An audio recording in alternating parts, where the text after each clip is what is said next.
Dude, let's go. Cheers, man. Thanks for coming out, brother. And bit sick last week, you said. Yeah. Bit of, wasn't the COVID, just the flu. Had to get the test. I'm safe. We're good. What's the test like? Is it real? Because heaps of people say it goes like real deep in. It's just like, uncomfortable. Yeah. It's really like, you feel it. Yeah. You feel like someone's poking your brain. Basically. Yeah. Uncomfortable. Would have been interesting, yeah. I wanted to start the podcast off with a bit of a, get right into it because, we haven't hung out a heap or anything. We're sort of friends online, see what each other do. But I wanted to know about, I think it's interesting seeing this stuff on the Getting Drunk with DJs Getting Drunk. Oh, yeah. Straight into it, like the eating ass thing. Is this something that you've influenced people on? Is this like an inside joke, or is this you're a fool, like you love the dark arts, or what? Yeah. It's a bit of both. I think I've toned it down over the years now. Yeah. I think when I started, it was just there was so many good memes, and I love my memes, so I was just always incorporated that. And I got to a point where I was getting to the club and people were like, you're that eating ass DJ. The eating ass DJ. I don't want to be known as that. I was like, you should have just made like a little alias or something. Yeah, like a little side project or something. Yeah. And then I was just, it's got to stop. I was like, this has to stop. So I've toned it down. So it's more of an inside joke kind of thing with all the old crew and stuff like that. Yeah, it was. It's not like you're out every weekend eating ass. No. Not every weekend. No, not every weekend. Yeah. I take a break every now and then. Yeah. That's funny just because, and it's always the way, there's something like some funny old story or something that, and then it ends up being like almost like myth legend. And it comes out on like the DJs Getting Drunk thing. Yeah. And it's like this thing, and then people who don't know you or they've just only seen your socials or they come onto you new, they're like, oh, this guy, I might have to hit him up. Like, chicks be like, after they've seen that, they're like, hey, Garrood, what's going on? Like, how are you? Yeah, it was definitely good fun. I love those ones. It looks like the whole day when it's filming looks like just heaps of fun. So it was a good laugh. Yeah, that was a good laugh. Shout out Adam, that was fun. Hopefully there'll be some more soon. Was talking to Adam about he wanted to do some, but then obviously COVID and stuff COVID ruined just everything. sort of ruined everyone's vibe really for 2020. Yeah, how's it been for you? What have you been doing with your time, or are you still working? Yeah, I never got a break, so I work at Foot Locker full time. Yeah.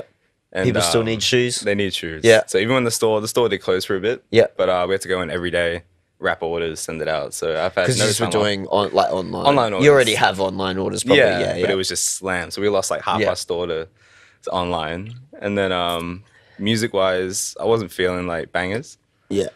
I was just chill. I was like, so I started my side project, which is Rude is Bored. Yeah. Which is very just chill. I make like lo-fi beats, like is rap this beats. The one that, like, I've seen some of that stuff, but this isn't the same as the project you did where you wrote all that music for the anime, is it? No, well, that was like part of it. That was just like, I was bored one night. I put on one of my favorite movies and just thought, I'm gonna try to score it. So I muted the movie, found like all these string packs, all this like shit. And I was just like, I'm gonna make my own soundtrack to the certain parts. And that was fun. That was fun. So that was just part of it. That was just trying to stay creative. Yeah. When I was at home. I really love that idea because cool. It's drawing inspiration from something else that you already love. Yeah. That really suits it. It sort of reminds me of Daft Punk, like Interstellar 5555. Hell yeah. And how it's the the anime and the music just fits so perfect to the anime. That's sort of the opposite way though, didn't they? I think they wrote they wrote the album and then they got the anime to do it. So you've done it the other way around, which is really cool. Yeah. I've just took someone else's work and thought, how can I incorporate my own? Yeah, but that's cool as a creative outlet, a tool to learn things. Like I'm sure you learnt some stuff with maybe chords, and like progressions and how to make things maybe flow better with that melodic stuff. It was definitely a learning experience. Yeah, it was fun. That was amazing. Yeah, it was fun, how long did you spend on that then, and like how much music was it that you did? I mean, for that one in particular, that was just like a one night kind of thing. But for Rude is Bored in general, I did 3 albums in about 4 weeks. Yeah, sweet. It's just really it's lo-fi kind of vibes. Yeah, it was like lo-fi rap, just like real schmoody. I feel like everyone's doing a lo-fi project lately because it's like it's so fun and an outlet to do, and it's like it doesn't really matter if it's not polished and perfect. It's like, well, that's the it's vibe. The point. No one's gonna be able to tell if you've like messed something up or whatever. Or if it's not the best thing in the world. Yeah. So you've been enjoying like doing that kind of stuff and just putting it out, writing whatever, getting experimental with stuff. Pretty much. I had a SoundCloud for it, and not just putting out, like, I was flipping songs. So I was finding, like, acapellas from, like, The Weeknd and, like, that kind of stuff. And then just making my own little beat for it, and then, like, you know, turning down the voice, slow reverb kind of thing. Yeah. And obviously I can't put that on Spotify. So I was like, I'm going to make my own beats, take out the vocals, and I just pumped out, like, 40 songs. Yeah, cool. And that was and fun. like a really small time, like short time. A few weeks. And so shout out Splice for a lot of that, because I flipped a lot of samples. Yeah, that's it. Like I think with lo-fi and a lot of genres like that, if you've got a heap of samples that you can just use and throw in to get ideas or to start something, you know, it's always helpful, isn't it? Like with those stuff. It was a lifesaver. If it's not like a sound design type, you know, like the other stuff you do, the more, you know, like dance stuff, you know, you can't really just get sample packs and put that together with that because it's about the sound design. So otherwise it's like, it's kind of loses the whole purpose of making that music. Yeah, you can't just sit there and put a virtual riot loop on a track and go, done. Yeah, that's it. Lo-fi is more, you can get like a little loop, you can flip it, you can cut it up a bit, and it's all make it your own. Yeah. Because it's not it's like it's almost not like people go out to see lo-fi heaps or anything. I mean, I could see it being a thing in the future, but like it's not really anything where you go, oh yeah, there's a mad, like, you know, like, you know, like, oh yeah, Sub Rosa's doing like a lo-fi night, like, you know, there's none of that really. So it's sort of like, it is, I think, for a lot of people, just that outlet of an extra side project, and like if people, you know, and a lot of people, like I just had Nadia in the other week. Nice. And he's been doing a lo-fi project, and he's like, it's getting more like traction than my like main project. It does. Yeah, because 100%. People just want to listen to it. Like it's not like club tunes where like you mainly want to hear it in a club. In a club, you can't like, I know for myself especially, I can't be driving to like work and listen to like sudden death.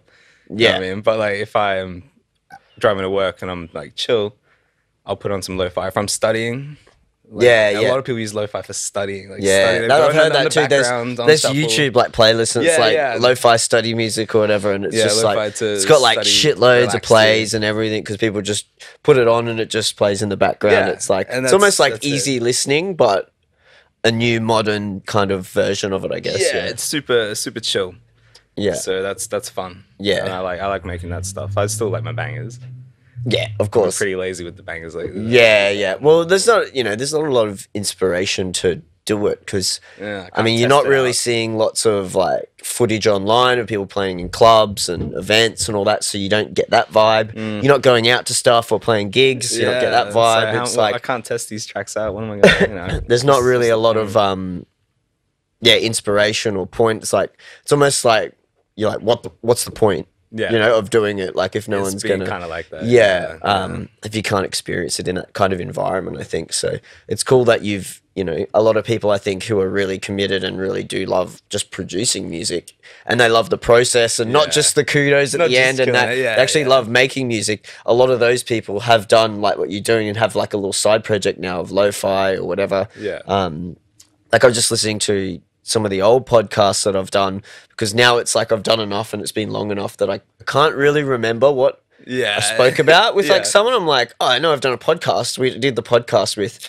Odd Mob, but I don't remember what we spoke about. And so like I listened to that, and he was saying like he's got a lo-fi project, and he's like, I recommend it to everyone. He's like, because it's so fun. It's like what you just said, like you can just have fun with it. It's not serious. You can just put it out. There's no expectations. Yeah, exactly. There's no expectations. So yeah, it was interesting. Like so many people recommend that as a creative outlet and just something fun to do.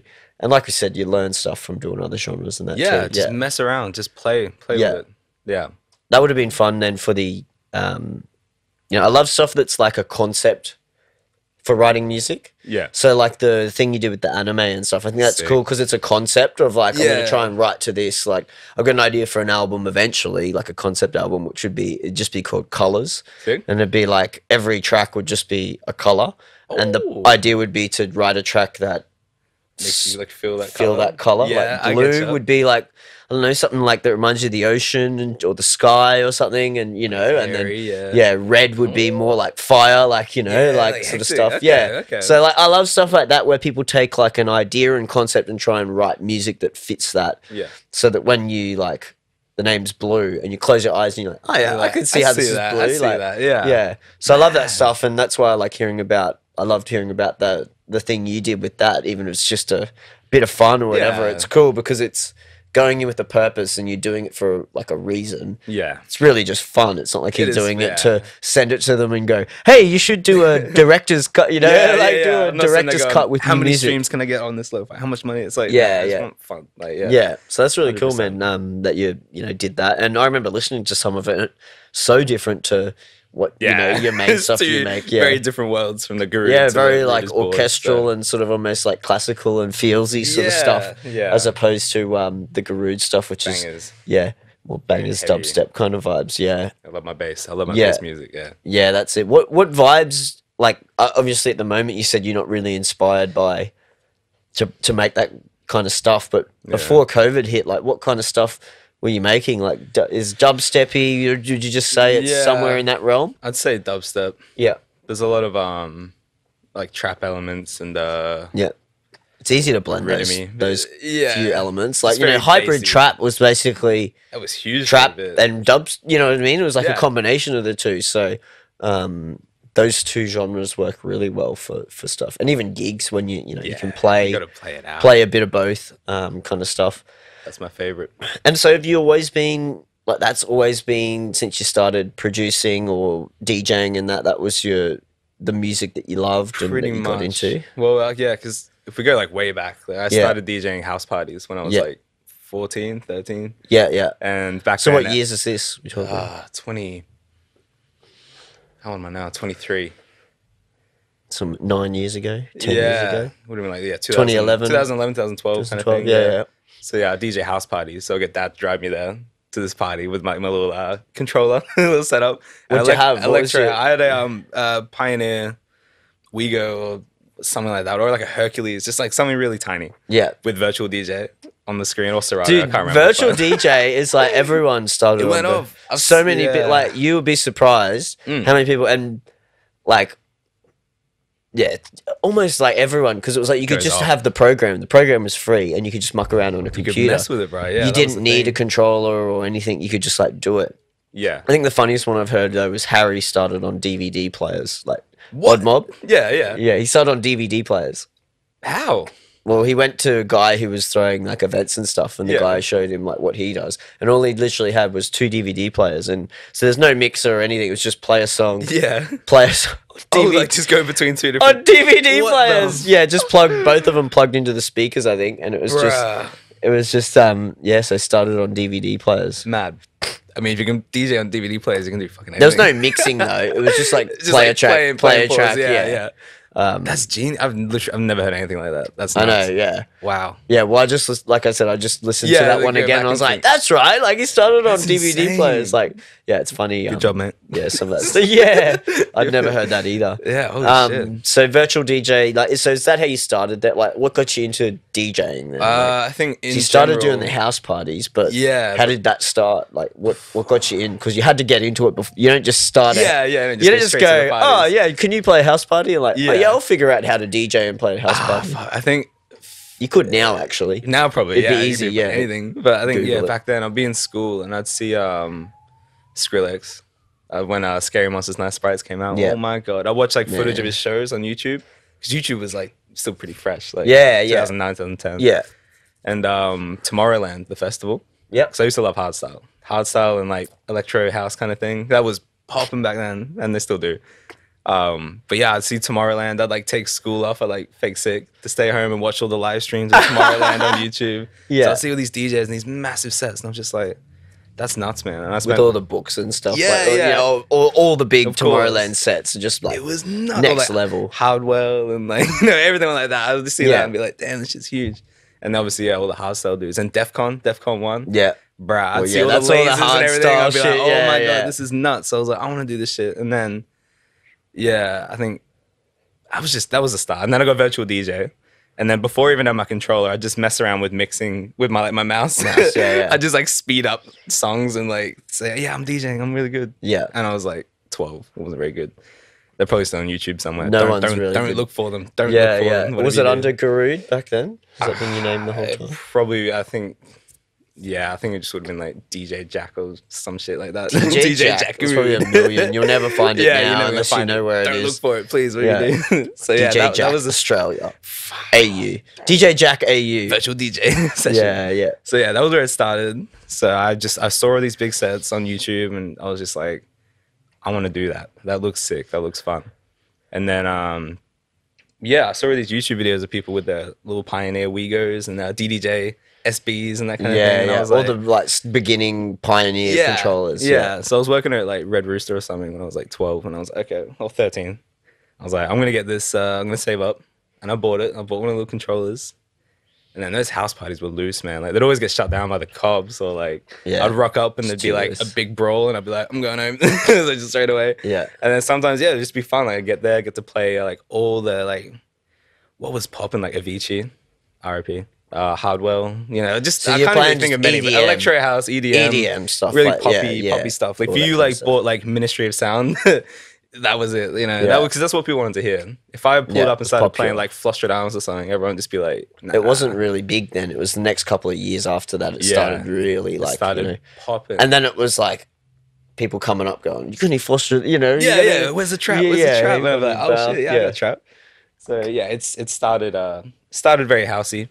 Yep. Hard styling, and then so many people like did in that era and even before, because like you said, that was the vibe. That's what they wanted. Like even again, I've literally just been listening to all the old podcasts. Noi was like now he's doing more like back to the house and the UK, or the night based stuff. Yeah, and he was like in the podcast, he was like, man, like I started playing like house and electro house and stuff. Like it wasn't. Circle, he's like I've only been. He's like trapping that's only and all that's been like the last 4 or 5 years, but I DJ'd for like 6 years before that. Like, before I went on to that. It's just that people now know they just know. knew him for that. And so it was like, oh, that's what Noi is. And it's like, well, that's what it is. That's what it is now. It's like, it's like, but like I've always done, So it's interesting to, how it sort of goes around in circles, and people do, they always say the circle of genres. Circle. 10 years usually. It's like roughly 10 years is like the cycle. Yeah. So, and I think that's because the people who started going out and love that music then finally get good enough to make awesome versions of that music. And so then they're making that music again, but they loved. So it comes back because they can make it then. And then, so that's why I think it's fun. It goes in those cycles. But, so you, I suppose, have sort of almost done similar thing, doing the EDM, and then then you've gone into the more dubsteppy sort of genres as they've come out. And I think that's a thing that that's why EDM is good, like, and commercial EDM and all that. It's like a lot of people hate on it, but really it gets people into the scene. They're like, oh, I love this electronic music, and then when they eventually find a bit more dubstep or the housey or the techno or the trance or the drum and bass, these other genres that then get it a little bit familiar that you're in the same environment. Yeah, you go, oh, actually, like EDM got me into it, but I actually really love this thing, not that. Like, and then you sort of branch out. So I think it's EDM, and that's kind of important because it's a nice. It is the common, it's a gateway. It's the common denominator that gets people in, and then they find what they really love. That's it. That's the EDM, and especially around that era you're talking about was the boom. That was the boom of like hard house, the boom, electro house. Oh my god, it went off. So did you do any music before you got into that stuff and the DJing? Like, did you do anything growing up? I mean, you started early anyway. Yeah. But like, did you do any instruments or music at school or anything, or you just around it? Yeah, I mean, funny story. I actually failed music at school. Oh, really? Yeah. I got an E. In what year are we talking? Grade 8 or 9. Before that, I tried to learn guitar for a bit. I wasn't very good at it. Piano, I can play a little bit. Yeah. But nothing crazy. But yeah, in school, I was like, I want to be a DJ. So I did music in like, would have been like grade 9, like super young. I was like, I want to do music. I want to be a DJ. So I'm going to go do music at school.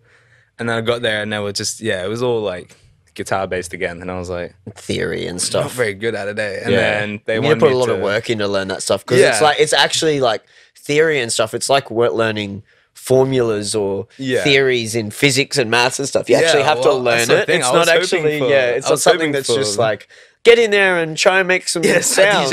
Yeah, it's not that at all. No, that's the thing. And I was hoping it'd be at least a bit like music theory. Yeah, but we were pretty young, so they were just kind of like, just read the sheet, play the notes, and I was like, oh, okay. So then it came to the big assessment, and I just strummed the guitar without playing any notes. Didn't really practice or anything. Yeah, I was like, it's not what I want to do. Yeah, so that's it. I failed music, and now I make music. So, but isn't that funny that like sometimes it's the expectation of what something is, and then you do it, and it's like, something different. You're like, oh man, that's not actually what I wanted to do. Yeah, I got stitched up. The teacher was like, nah, trust me, we're gonna be doing like electronic music. And I got there, and they're like, so play this Nirvana song. And I was like, what? That's what you said. Oh, we've got electric guitars you can play it on. That's electronic music. Yeah, and you're like, oh, it's not the same. They just throw this acoustic guitar at me and some cymbals, and I'm like, oh, yeah, that's not what I got told. Like, man, that's not what I came here for. I mean, really, I should have paid more attention. I would have loved it. But back that's then, what I was just say. so like, everyone, I'm always like, man, I wish I learnt piano growing up. Yeah, like, I wish I could play like, you know, actually play like full on, just so I could play, just for production, not to play in. Yeah, I'm not going to sit in a and play live, like a live thing band, or even to do it in a live set. Probably, I mean, that would be cool to be able to do that.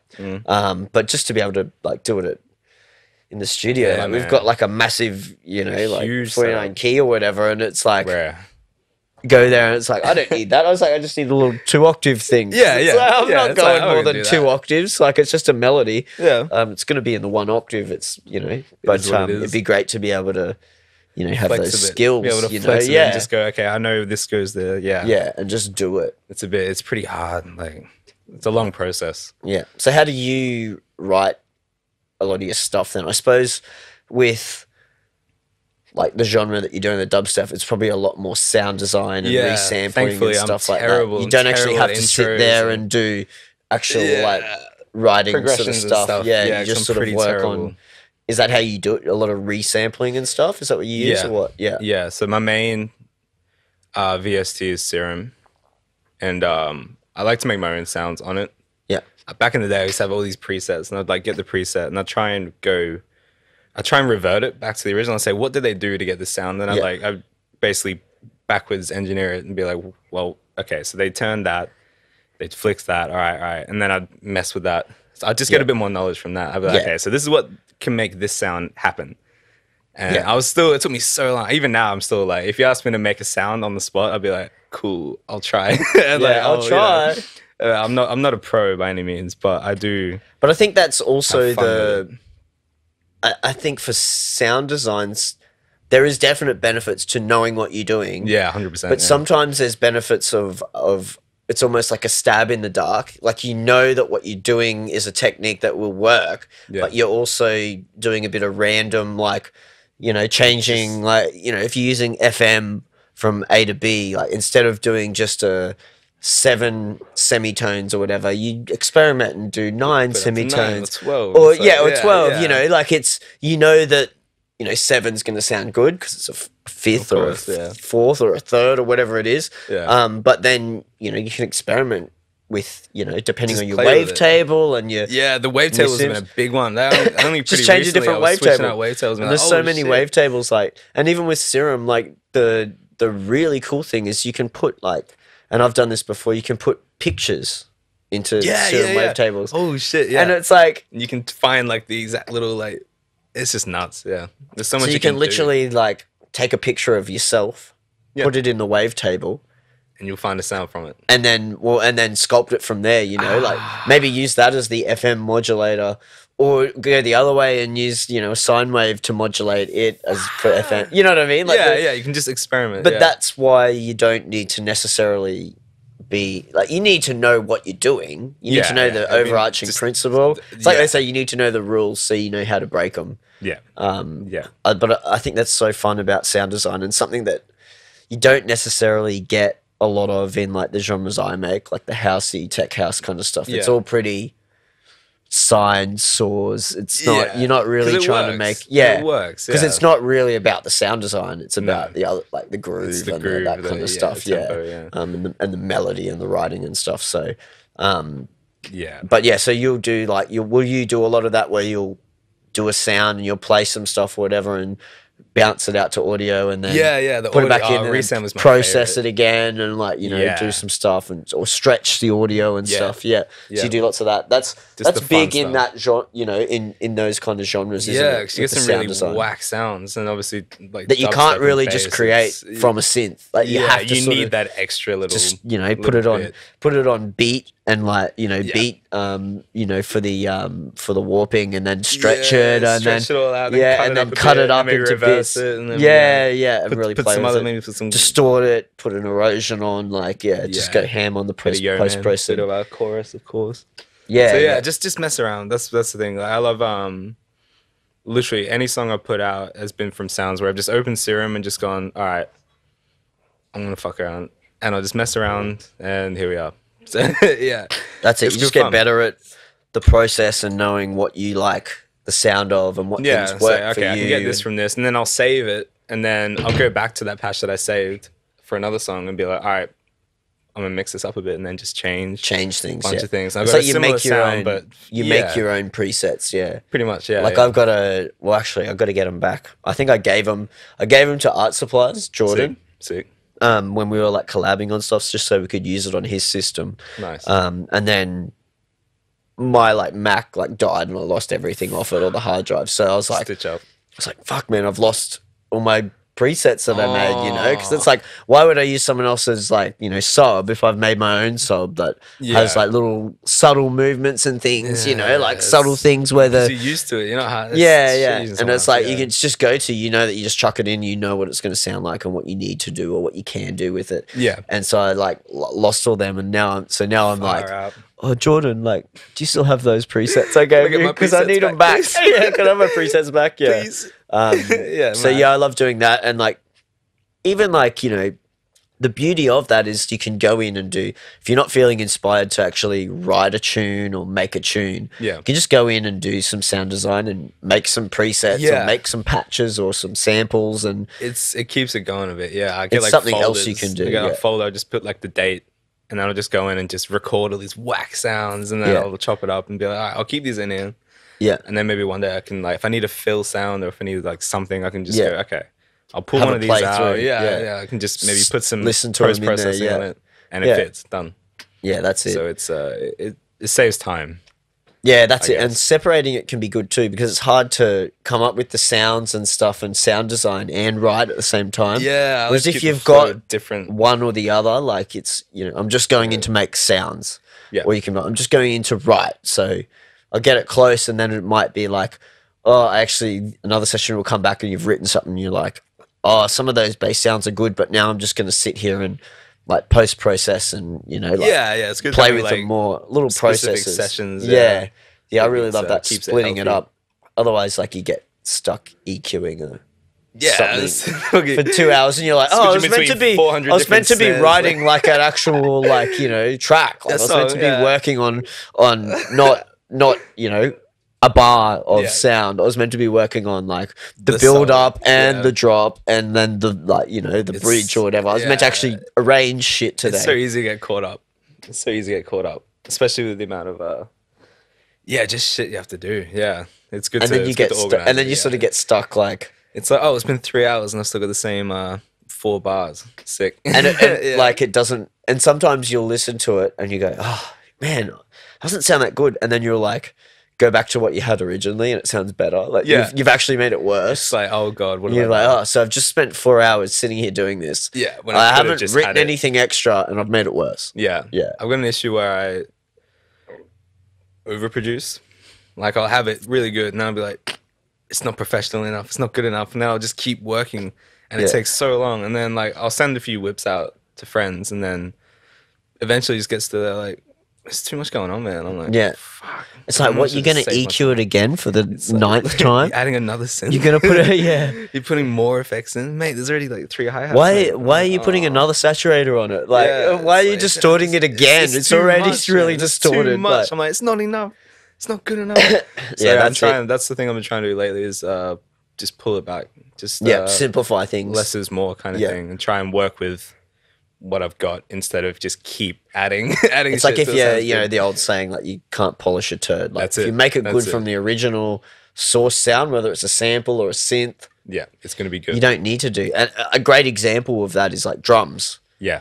Like if you have the right drums for a drum loop that you create, it just works. Like you don't even really have to EQ it, compress it or anything, because it's like you've just chosen the like good quality samples that are giving you the sound you want and work together as a thing. It's like you don't really even have to do a lot to them. No.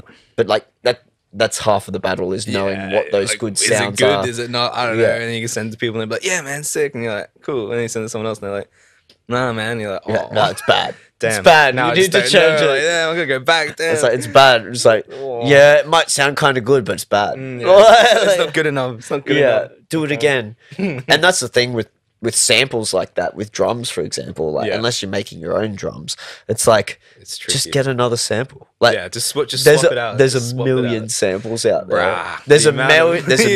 Go through every time. How many snare samples do you reckon there are in the world you could download? Like, what do you reckon? Billions? A few like, 100 million. Yeah.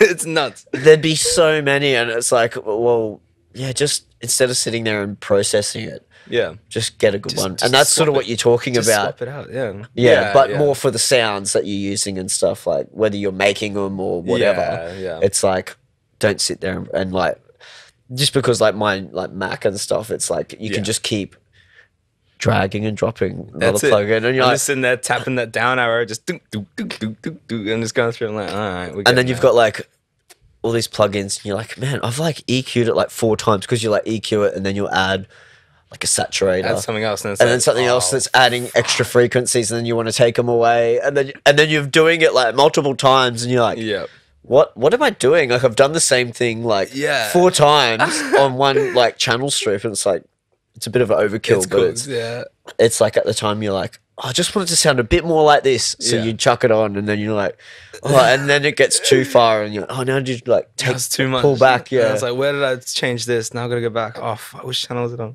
I try and leave it to the end now, because I was doing that so much. I'm just like, I'll put a sidechain on, I'll put everything where it needs to be, I'll get the track, and then once it's all done, I'll be like, all right, now I can write the track and get it, then get into the nitty gritty.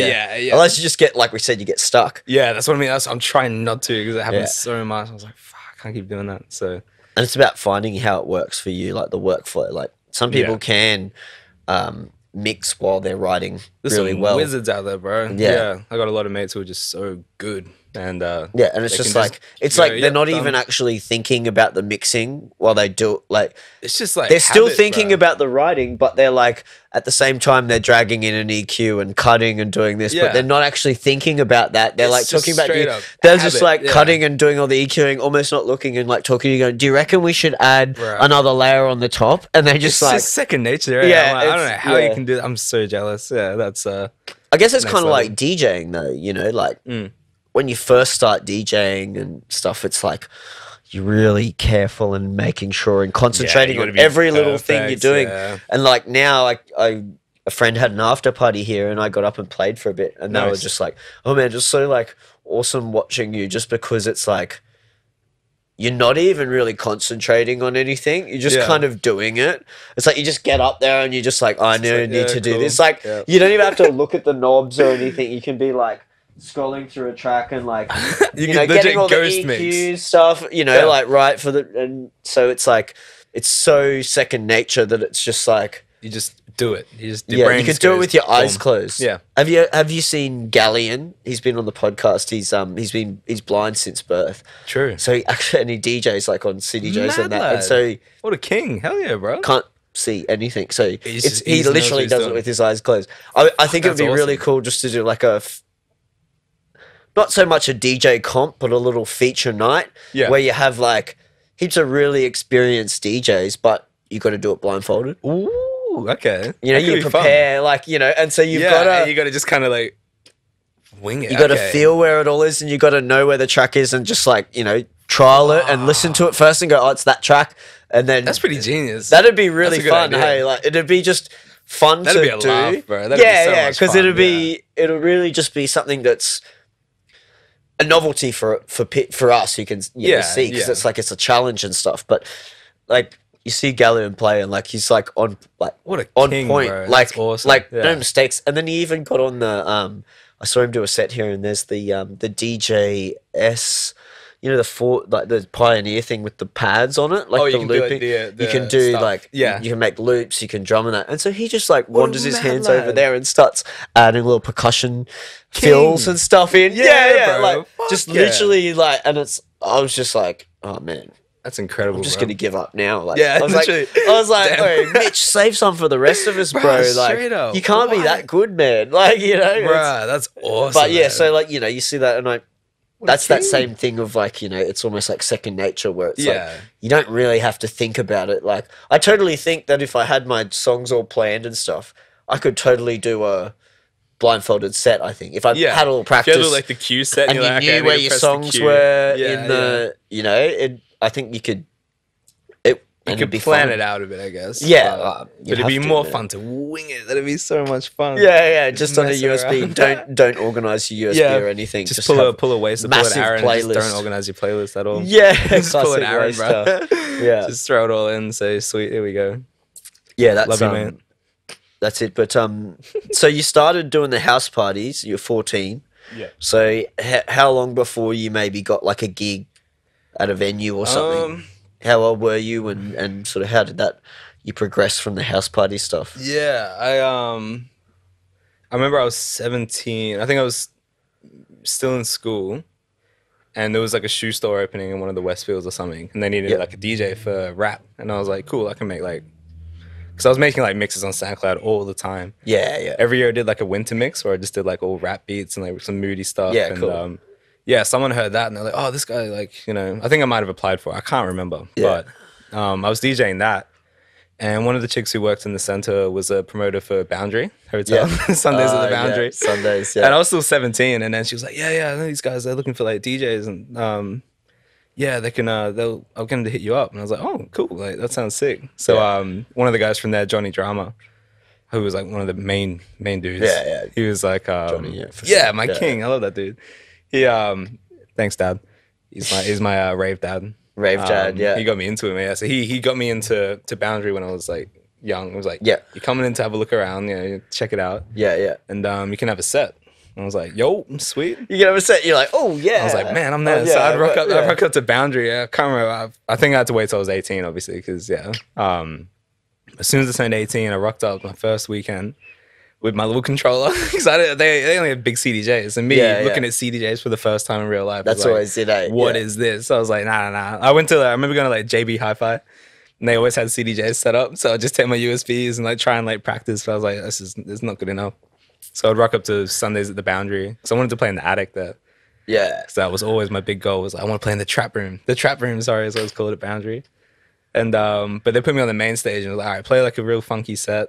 So I'd rock up to Sundays at the Boundary, put my little controller on top of the CDJs, get my laptop with the Serato I think I was using then, and just play like, Mr. Carmack and like, just like real chill stuff, like house party stuff. And so Sundays at the Boundary was the first. That was the first home. Yeah. The first home, The first home. Everyone's got that first home of the first sort of club where it was like you had a residency or you played there often or heaps. It was fun, man. So shout out to everyone there. And then Your Shot came around. What year's this then? I was playing at the Boundary 2014. 2015, Your Shot, I entered. And at this point, I was using the CDJs and stuff. So I was like, I know how to do it. But then I still entered the like beginner kind of one. So I was like, I don't know enough. So I entered the beginner one. And like now it's a little bit more strict. They're like, if you have a residency or whatever, it's kind of, it's like they can sort of feel you out and be like, no, you got too much experience. Or whatever. But back then it was kind of like, it's like, cool, you want to learn? Are you a DJ? And you're like, no. And they're like, all right, you're in the main card. It's like, sweet, here you go. I was like, cool. So like, I knew how to use it. They were sitting there like, here's how to press play. I was like, cool, okay, I'm getting that. Yeah, you just pretend that you don't know yet. Sweet, oh, cool, yeah. But I learned a fair bit, so that was good. So I wasn't like fully, There's always stuff, and I still feel like there's stuff. That's why I like going back to back or DJing with mates and like just playing around on the decks, because you still learn things that other people do different. And it's like, oh, what did you just do there? And they're like, oh, if you do this and this, it's like, oh, I didn't know you could do that. That's cool. Like, oh, I'm going to try that next time. Like, there's always little bits and pieces that you can learn. Like, even when you're, been doing it 10 years or whatever, there's little things. You pick up little tips and tricks. Yeah. So yeah, I entered that, and then this is when like 2015. That was when like trap was like peaked. Like dubstep was coming back into Brisbane, I guess. Like real bro stuff like Zomboy and like Tisoki, that kind of stuff. Yeah. So I was like, I'm gonna put together this mad set, and yeah, I did. I put together this huge set, and I'm pretty sure I was on the Agua stage. Yeah. And which one's that? It was is that the Birdies. outside, it was or? Inside the inside the first one inside like the main. Yeah. As you come up the stairs, yeah, that area. Yeah. So I managed to play there at like 6 p.m. or something. So I was like sick. I got a mad time. And rinsed it. I was like, fuck it, just went ham. I was throwing condoms out. Everyone, I was like, you have to do something Stay to stand safe. out. I was throwing out all these dumbs, bro. I went to Costco. If it was on this year, you'd be throwing out masks. Oh, bro, shit. yeah, 100%. Little sanitizer bottles. Like, for everyone free. So you had to do something to stand out. I was like, all right, condoms, there you go, done. And everyone was loving it, blowing them up, and I was like, oh, fucking hell. And then from there, I got hit up for to play sets at Family. Yeah. TBC and somewhere else. I can't remember. Was that upstairs? Family, yeah, because I was going to Family all 2014. When I turned 18, Family was the spot, bro. I remember going there. With the upstairs when they had reopened after Rage Crew and all that. Yeah, yeah, because I never got the Rage Crew. Well, that's when I was doing the promotions when they reopened that upstairs with George. Like we were the head promoter people there, so that would have been the vibe. I think when I was doing that was when you would have been going there all the time. Yeah, and then like the next year was when Aiden came in, and then that's when you would have started playing there. Yeah, because Aiden gave me the car. He was like, 6 set, come play Family. I was like, sweet, thanks, mate. Yeah. Keen. So yeah, that upstairs was always like such a vibe, man. Like especially like the times when I was there, I used to just be up there, and my job was literally just to be there and make sure people had a good time. Yeah. It's like, hey, did you come here often? Oh no, it's my first time here. Do you want a drink on the house? Drinks? Yeah. You know what I mean? You want a free drink? Sweet. Like, yeah, let's go. And I just get like, I can say this now. I'd get like, because I'd have like $100 bar tab, and so I just at 9 o'clock when they open for happy hour, I'd just be the bartenders. I'm like, can you just ring up 10 drinks the happy hour, and then just mark them off? And so you get them for $5. Of course. And so you get half your tab was just 10 drinks, and then they just mark them off for you as they do them. And then the others would be like, oh, do you know? Yeah. Someone's birthday. It's like, oh, do you want a cocktail? Like, put a cocktail on the tab, do that. And then once the artist headliner gets there, you just like hang up, go to the green room, like, what's up? It's like, come a beer. They're like, I mean, I'm not going to drink that whole carton. They barely touch I'm not going to drink that whole carton plus the bottle of vodka there. Like, plus the bottle of tequila, plus the bottle of whiskey, plus the 3 bags of Skittles. I learned that very quick, is that artists don't really touch the rider. Depending on the just show. There because they can if they want, and if they're going to bring friends or anyone in, they can drink, and it's just so it's a good vibe. The amount of times it'd be like nearly 4:45 a.m. Artists already fucked up to the hotel. Me and like everyone there were just like, there's 2 bottles of like tequila here. What are we gonna do? Obviously drink some. Better have a little bit. I think the funniest rider I saw, like the best one and genius really, now that I'm getting into like Pokemon cards. Is like Candyland. Yeah, yep. The two guys, Trap. Oh shit! Yeah, remember Candyland? They had like remixes of like stuff, and they came and played Family, and on their rider was 2 packs of Pokemon cards. Yep. So like you had to have 2 packs of Pokemon cards, a Macy Gray vinyl album. Sick. Like some kind of like women's underwear. I don't know why. Nice. And then like a bottle of Fireball, carton of Pierce, like chips, like all that kind of stuff. But I thought that was genius, like Pokemon cards. That's smart, man. Macy Gray, a vinyl Macy Gray album, like mad. Just like Crazy Riders and stuff, cool, and they're like, oh yeah, like they put some of them straight in the bag, and then they're like, just like throwing the panties around or something like that, just a bit of fun and a bit of a laugh. But that's always fun when you like the riders and stuff, and you see like. I remember seeing like Diplo's rider or whatever when it came out. Oh fuck, that would have been. That was like when he's like socks and towels and shit and stuff. It's like mental, man. It's like literally like if you're actually the promoter, it's like $1,000 of rider on top of the other stuff. Yeah. It's like, and the fee's already massive as well. Stupid, but it's like a carton, a bottle of vodka, a bottle of whiskey. Yeah. You know, a bottle of agua. On and on. Yeah. And then it's like a carton of Red Bull. Fresh like, pair of bro, socks. you're not going to drink a carton of Red Bull. Drink 24 Red Bulls. Your whole crew's not going to drink a carton of Red Bull. Like, come on, bro. I remember seeing that. It's like fresh socks, fresh underwear, size large. Like, I was like, what the Socks fuck? are like, that's super, like, a lot of the big guys, socks is like on all their riders because it's That's like nuts. you don't have time to like be doing washing and Laundry stuff and if you're going, you know, traveling that much and Makes stuff. So sense, it's like, you know, you need a fresh pair of socks every day or whatever, like maybe twice a day if you, depending on what you're doing. Yeah. And so it they're makes just sense. like always like socks, and then you see the real smart ones who would have, so they would have their own clothing like lines of stuff, and they'd have socks and all that stuff that they would sell, and it's got to be that one. Got to be my socks. So They're they're just also buying it, baby. they're They're just paying it to profiting. give to them, but they're paying, so they're getting a sale plus they get the socks. Yeah. Like It's it's straight profit. yeah. That's crack up. I remember Borgo had like he wanted like was it a trophy? I think he had a trophy of like to give out to like the best booty or something to like to the gallery. Yeah, that shit. Yeah, like Borgo's really cool though awards and because stuff. He's so funny. man. we had him at one of our festivals, blah blah blah. Yeah. The after party was at Oh Hello, and he Sick. was meant to play at 12 or whatever. And so, but he was really like, oh, there's a big line out the front. There's still people coming in. He's like, I don't want to start yet till like until everyone's here, because I don't want, you know, if they didn't go to the festival and they're just coming to the after party to see us, Don't wanna I miss want to make out. sure they see the whole set. So that was really cool. What a top Like bloke. he Yeah, was that's like, he awesome. didn't want to just play his time set and then like bail. He's like, oh man, I don't mind starting an hour later and As long as playing an hour everyone's here to longer, see it, so yeah. that everyone who's coming to see me like is actually like will get to see me. So like yeah, he was real cool, man. He's a That was cool in dude, bro. Oh Hello, and we're up in the, you know, that little green room that used to be. Oh Did you Hello, ever go yeah, in the yeah. little secret one? There's Bro, no like, door. hidden It's just away. like you just never got to know to pull it. Yeah. And there's like, then there was like stairs up, like these little like a ladder up, and like a little like one-way mirror Yeah, window, so you could like look out and see the dance floor. Yeah. But no one else could see in, so you could sort of Very get the vibe sneaky, and stuff. Yeah, it was cool. But yeah, he was real adamant, man. Like, No, everyone's got to be. if there's a in big line out the front, I'm not playing until like, you know, you've got it at least till it's like capacity or whatever, What a so that no G. one else can get in. So Yeah. just to be like, you know, like I don't come here all the time. Yeah. I want to make sure That's people what they want to paid see for. me, They want to see him. Yeah. like see me and stuff. So What a good dude. Shout out Borgo.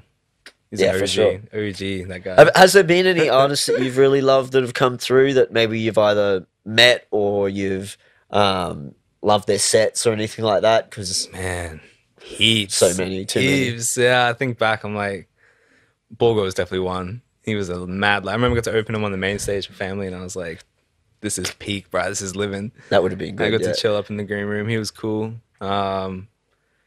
Pretty much everyone. When upstairs family was called Playroom, we got all like the drum and bass dudes came through, all the Yeah, dubstep sick. dudes, and they were all kind of like, some of them were pretty big, but a lot of them were kind of like the, not low key, but like they weren't like famous.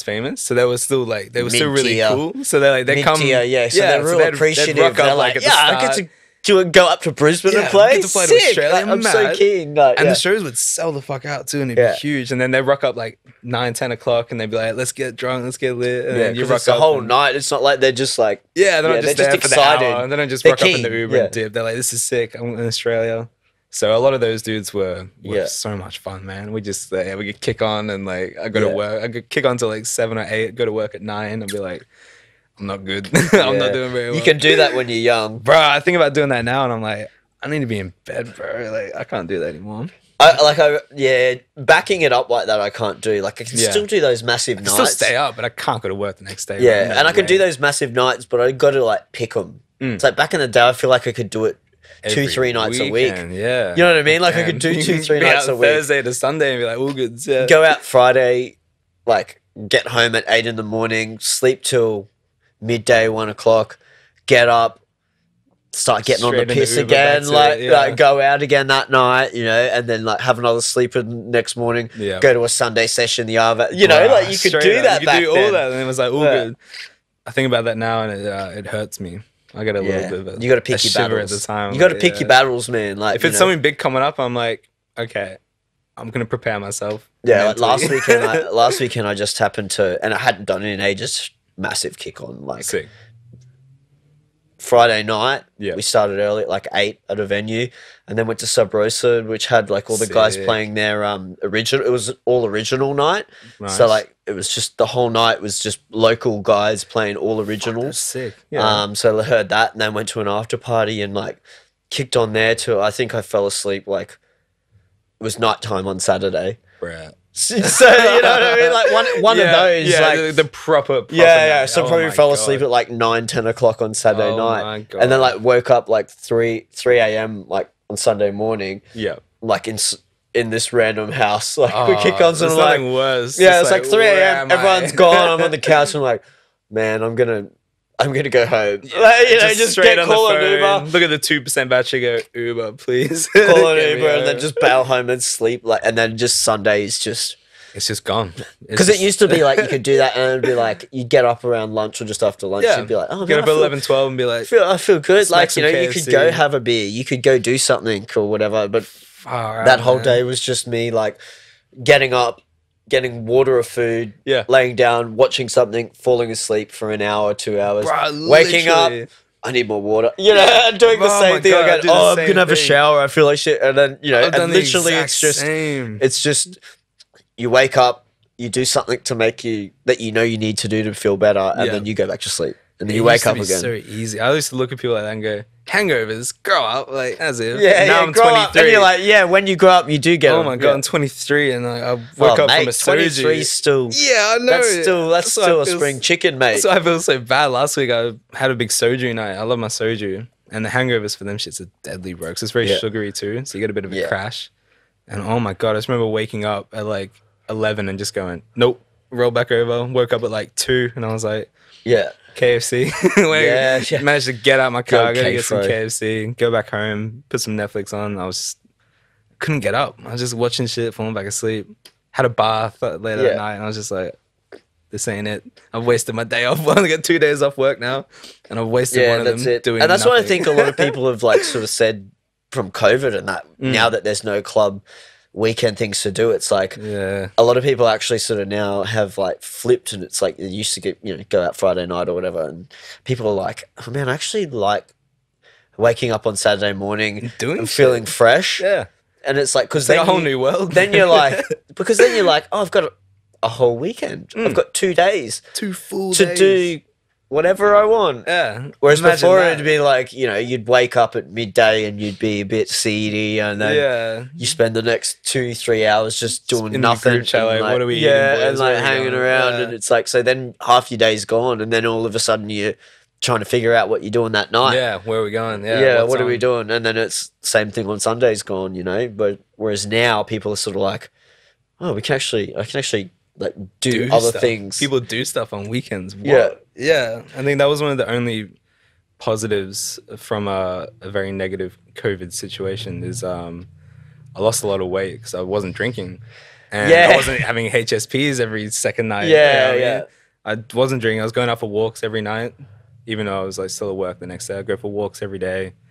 No, I've barely drank this whole year, maybe like 10 nights total.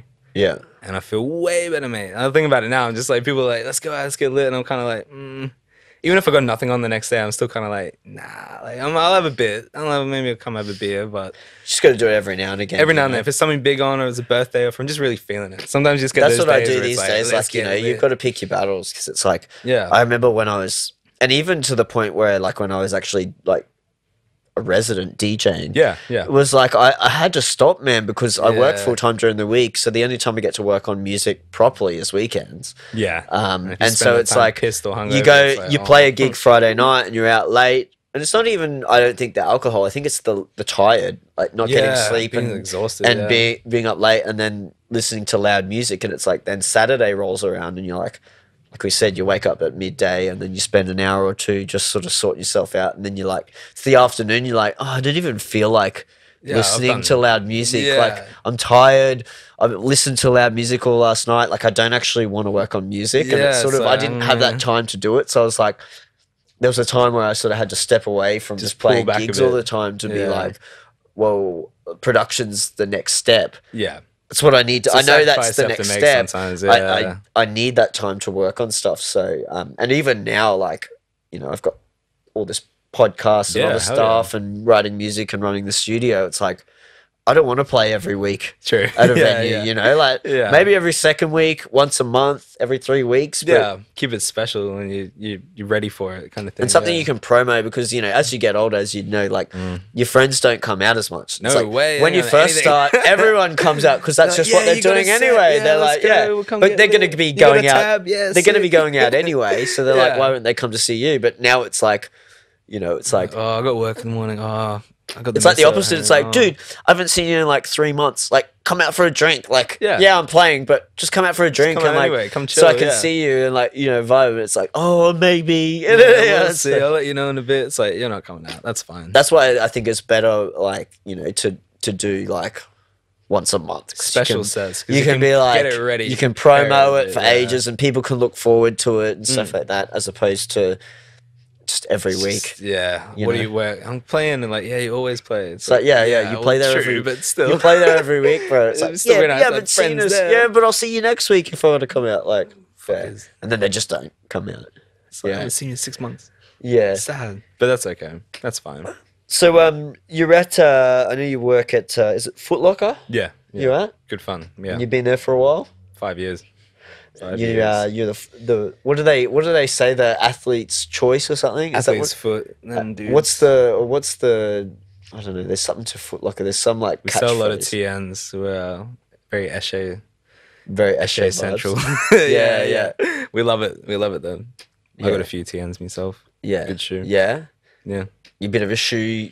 I mean, I love you me probably shoes. would be if if you're out there. I spent too much money. I've had to sell a few pairs this week because I've bought too many. What's your? I've actually got to go there after this. What's your prized possession? Shoe-wise, I got some Jordan 4s. They're pretty hard to get. To stay up till 2 in the morning to get them on the Foot Locker website when they dropped. Yeah, happy with them. They are nice. Right now I'm wearing some Boost, very comfy. Some beaters, but I've actually got. I won a Nike raffle for some other Jordans actually. And then I'm gonna go pick them up tonight from the city store. Like, you better be here. I'm like, you should pick them up. I love my Jordans. I love my shoes. So I mean, classic. Foot Locker's fun. Yeah, like Jordan's just a classic. Yeah, they're a staple, especially this year. Night, you know, this year they've been selling out thanks to the Jordan documentary on Netflix. That's it, man. Like, you know, reselling them talking about like investing, like we're talking about. I was saying Pokemon cards and that. Yeah. A lot of it now is. You've got to pick something that's, whether it's sports or whatever the cultural thing is. If you know something big's coming out about that, that's when you invest because then like people are gonna, like, once it comes out, people go, oh yeah, man, how good was Jordan? Oh, I used to have some Jordans back in the 90s. Like, I want to get a pair of Jordans, and then they just go, and because now they're adults and they can afford shit. It's not when they're a kid they got Jordans, and so they've got the nostalgia, but they've also got money. So they're like, oh yeah, I'll pay. I can pay a few hundred. I can pay that much for them. Like, they're sick, you know. So I think that's something for anyone who wants to do like a little side hustle, investing in shoes, anything cards, that's worth dosh. Like whatever it is. Just make sure, like, if you know something's coming out about it, do a bit of research. And get into it because you know people will pay more. Then it's a good little tip for anyone who wants to invest. Yeah, it is. But do something that you're interested in too. You know, like it's got to be. I always say that because it's like interested. Even if you don't make a heap of money from it or whatever, it's like if you actually like it.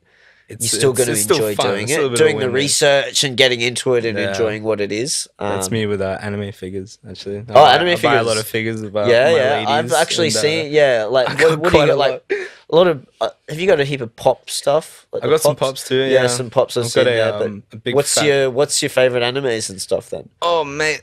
I'll be here all day. Just give us like your top 5 or something. Top 5, I can say. On my arm, I got a tattoo of Neon Genesis Evangelion. That's a classic. That's a huge classic. It's a wicked. Berserk. I love Berserk. Oh man, I've got a list. I'll be here for 10 days, but there's a lot. And it's hard with a lot of, like, you know, because same with music, you know. There's different kinds of music.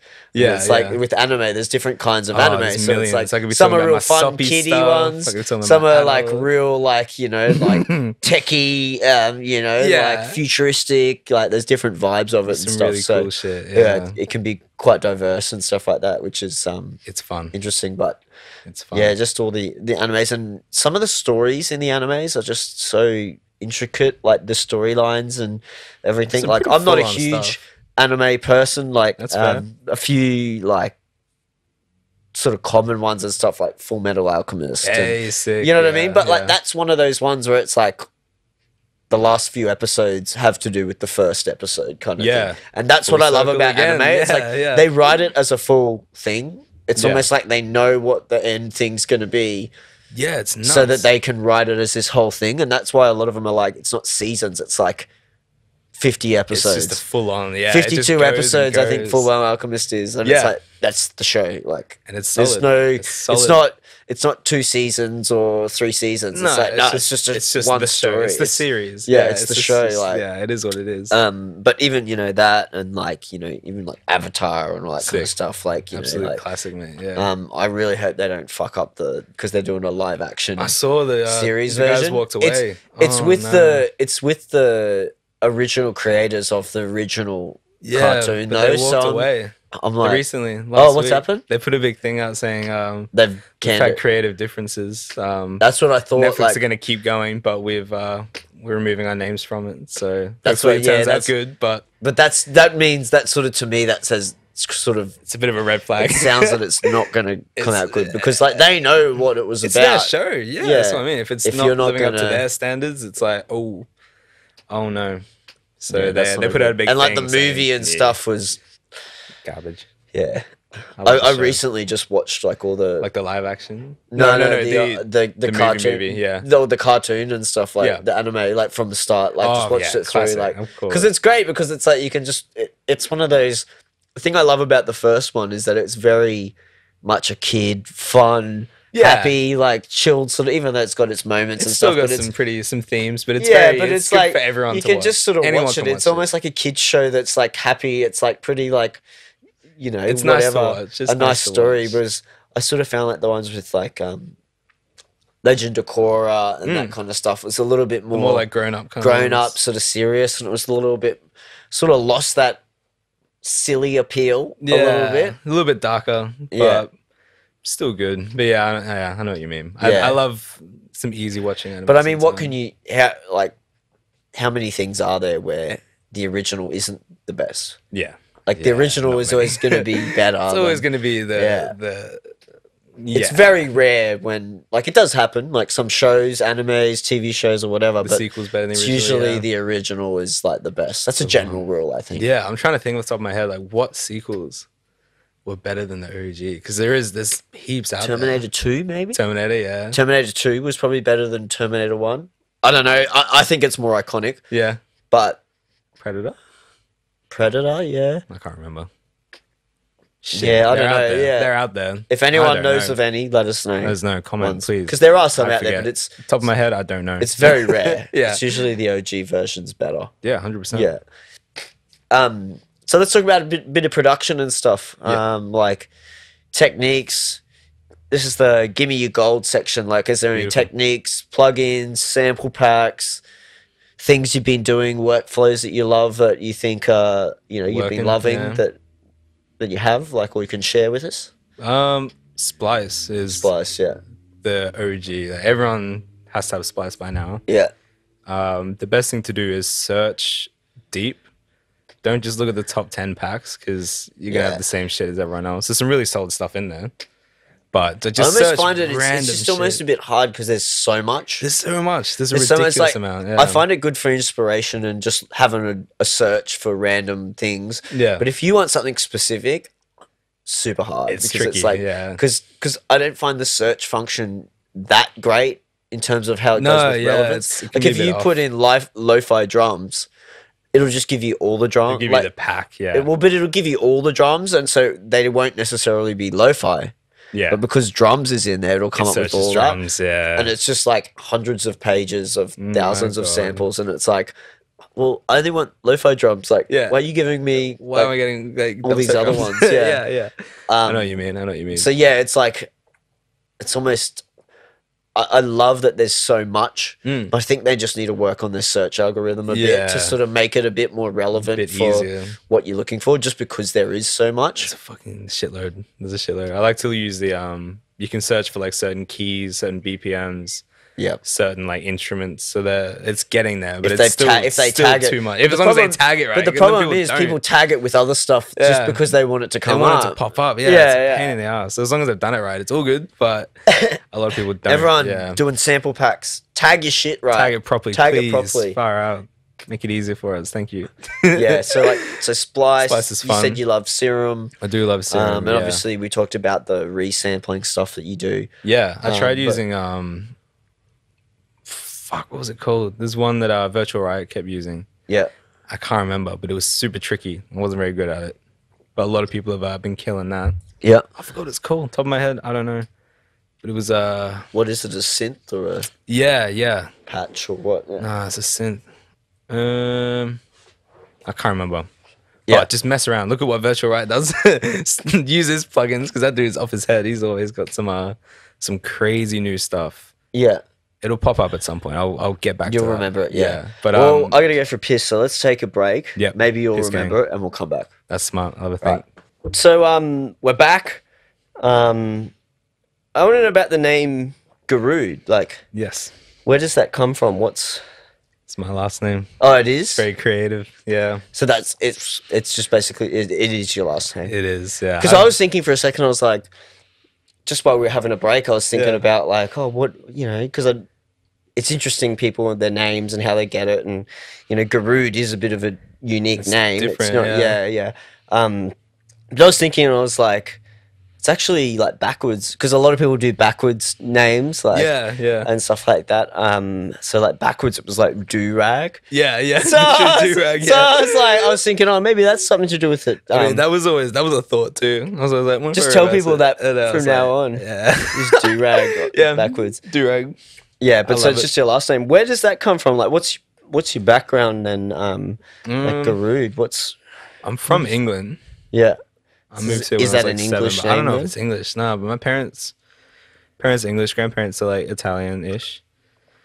Garrood sounds like German or like Dutch. Yeah. But I don't know. If anyone knows where the name Garrood comes from, just look up what's that website? Ancestry.com. I'm not paying for that shit. So someone else let me know. Someone do it.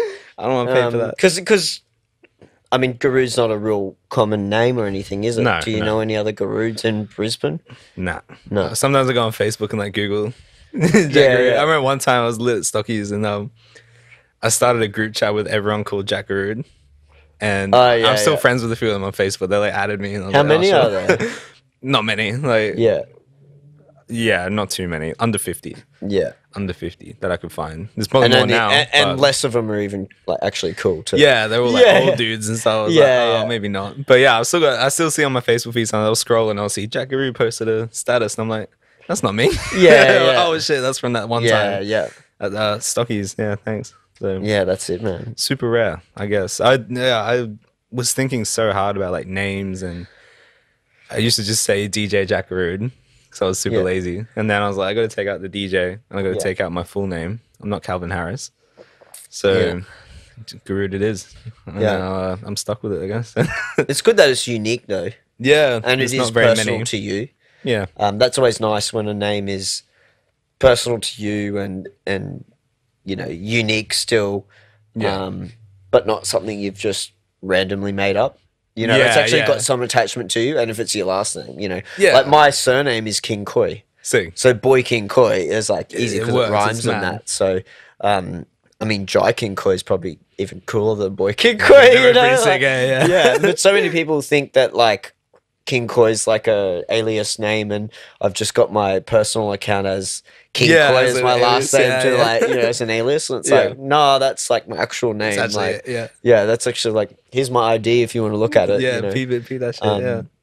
So yeah, it's interesting with names and stuff, but I always love it when it's someone, just their name, but you know, and you don't know that, but it's cool and unique. It's cool. Where you a lot of people, if they didn't know me personally, they'd be like, "Oh yeah, cool name." Yeah. But people who know me are like, "Lazy guy." Yeah, I'm like, yeah, that's just your name. Yeah, I've thought about it. I did try, but yeah, it's probably a bit too late to switch it up unless I just do a whole new thing. So that's why Root is bored. It's just like.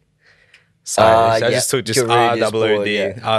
Root is bored, so it's still there. It's still me. Yeah, it's still to do with it. Yeah.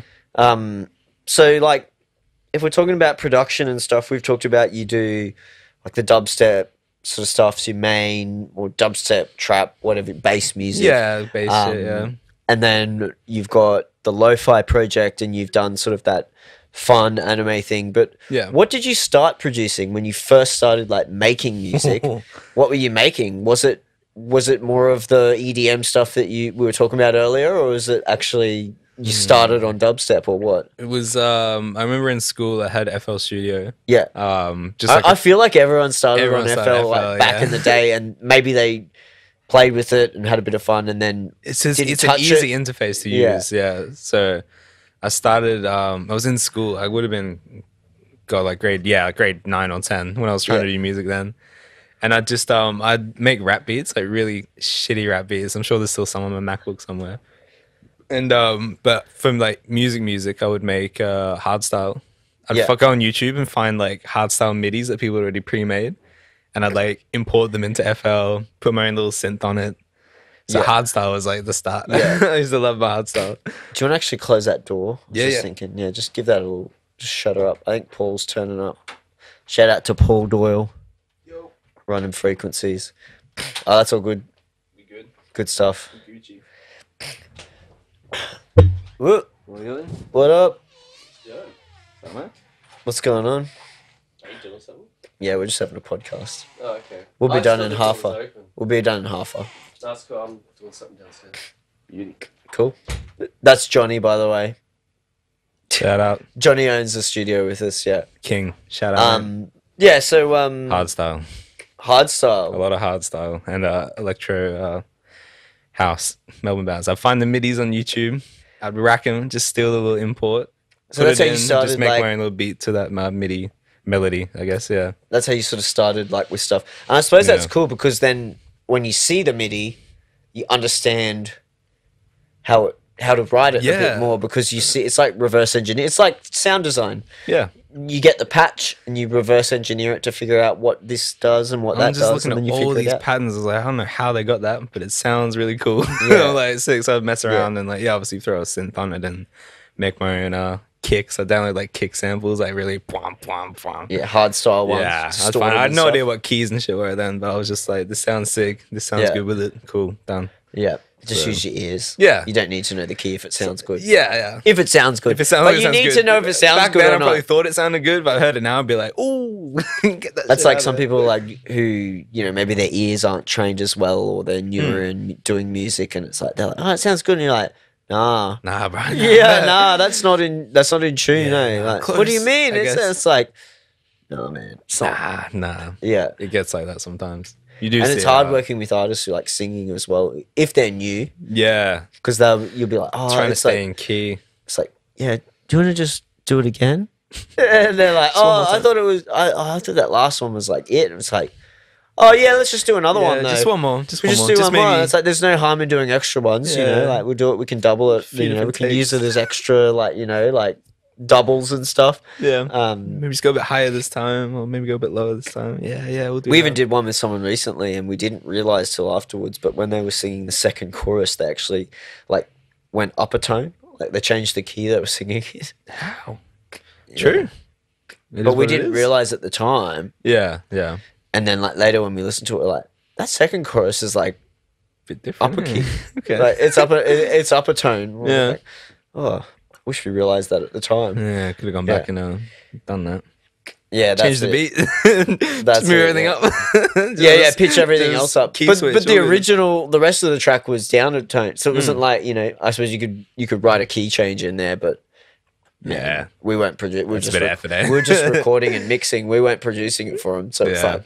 Oh man, So maybe come back for another. if you want to do a one more key session. change, we got to produce all this. It's like, oh man, that's a lot more money. Probably not. Yeah. Like maybe just come back and do one more session. do another take. Yeah. Or there's heaps of tools to do pitching and stuff now. Oh hell yeah! And there's heaps of good like live auto tune things you can put on stuff where it does it in real time, but doesn't, and you can like choose how much. Yeah. So you won't even really hear it. It's just like, but it's just slight, bringing you in a little bit closer to that pitch.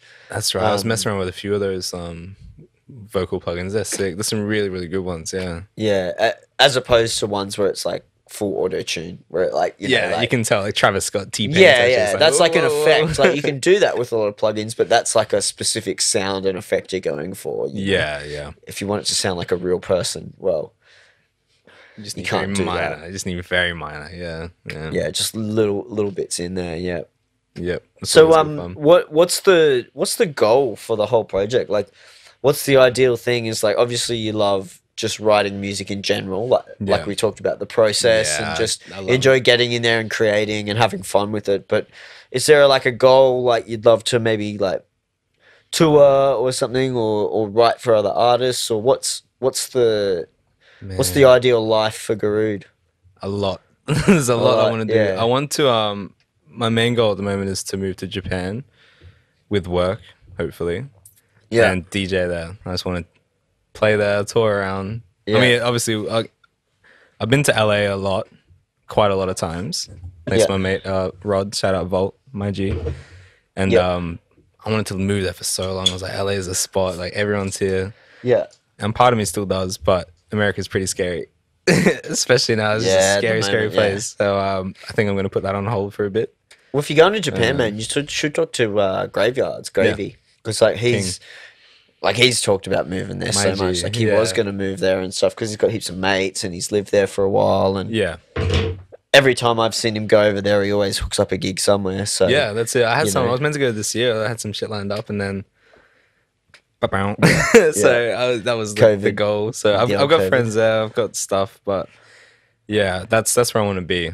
I think that's my just the culture there. It's that, and it sounds like you get around a lot of that, like anime figurines, like all that kind of stuff. Yeah, even like shoes and stuff. Like that stuff's pretty popular and stuff over there. Yeah, I've only been once, but yeah, fuck, it was. I felt at home. Yeah. What's so that'd be nice. I just want to tour there. Let's what's your best, like not best, but like what's your favorite maybe gig you've played? Or I know it's a tough question because there's so many different aspects to a gig. You can have a better time when you're actually playing, like with the crew who's there, or you can just have an amazing set where you play technically really well, or you can get one where the crowd's just going off. Like, is there anything that sticks out in your mind as like that was mental, like that was, like. There's been a few. I can say definitely family. I think some of the standout sets were family. That was my first big residency. So playing there was some loose, nice, especially upstairs, selling that out. Like when that was Capacity, I think it was was it X-Core or I remember that because we got him last minute. Yeah. Real cheap because something fell through. He was meant to play somewhere. Yeah. It was like a Friday night or a Saturday night or something, and it was like last minute, and they were like, yeah, we'll pay that for him to play. Yeah. And it literally went from like just being a normal night to being just wall to wall. Yeah, Capacity type shit. I was like, oh my God. Stupid upstairs, just like.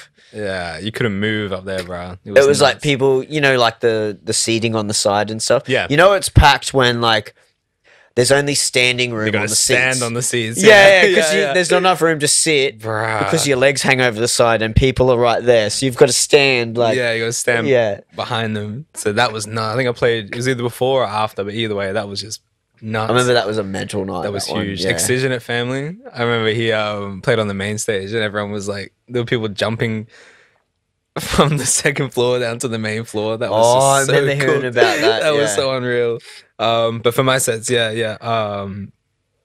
Stockies, believe it or not. I've had some huge Stockies nights where like the attic we'll just get so lit that we'll like take our pants off in the club, just get undies on.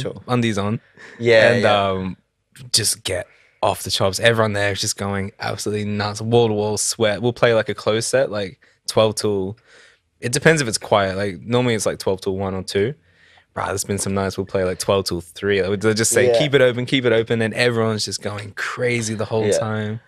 So that's always fun. Biscuit Factory, Bicky, man, that was always the biggest goal for me, was to play at Biscuit Factory. And you played there a few I've got times? to play a few times now. Yeah, I'm so happy. And those nights are just another level. Because everyone who goes to those, like, and that's the beauty of like external companies that do events. Everyone who goes to it, they love what they do. Yeah, you know what it 100%. Yeah.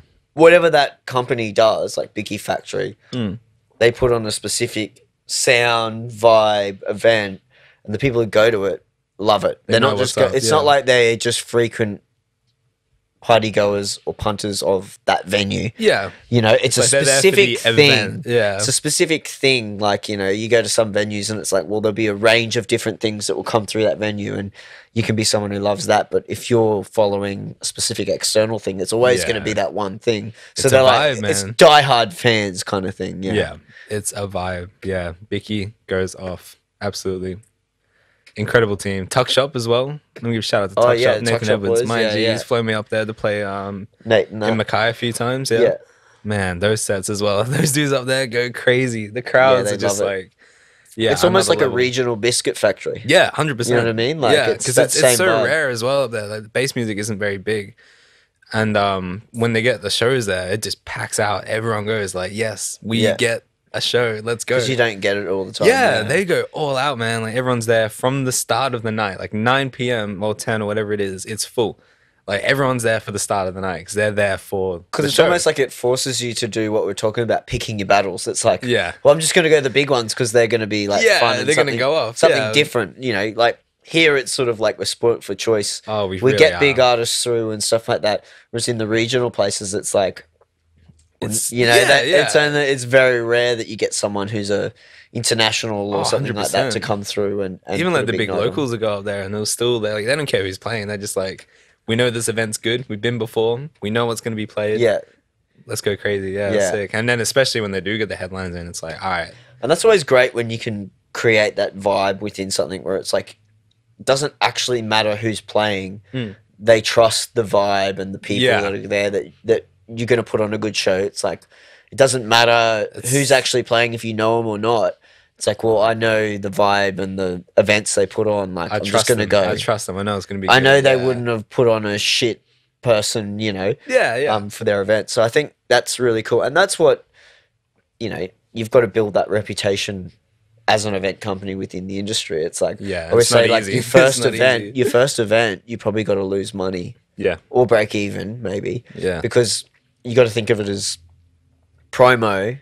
You're paying money for the promo for the next event. It's an investment. So that you're getting the footage, you're getting the stuff, you know, like, so you sell your tickets real cheap, give away a heap of tickets so the vibe's dope, and you get good content, video and footage. See how good it is, yeah, I prefer to break even and have a, like, packed club than make money and it be kind of dead. Yeah. You know, like, it's better because then it's just going to build and flow on. And if you think of it as, well, I'm paying that money, I'm actually paying money for it as a promotional tool for the next one. And then it's a good way I think to with events, you got to do that because it's like, no one's going to pay huge exorbitant amounts of money if they don't know that it's going to be good. Yeah. They're like, well, it's a new thing.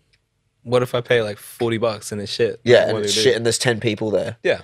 Or if you drop it down maybe half the price and they go $20, yeah, all good, whatever. Let's go check it out. Let's see. Then you get double the people anyway. And they walk in and they're like, "Oh shit, this is sick! This is sick!" And then they tell their friends next time, and it can be $40 next time because you've already got. Where'd you go on the weekend? You've got an after movie, like a video to show a bit of vibe. There's photos of people. You got the gallery. People are posting it on the IG. You got the little watermark. It goes off. So that's the vibe. Yeah. So many people are always like, "Oh, you should."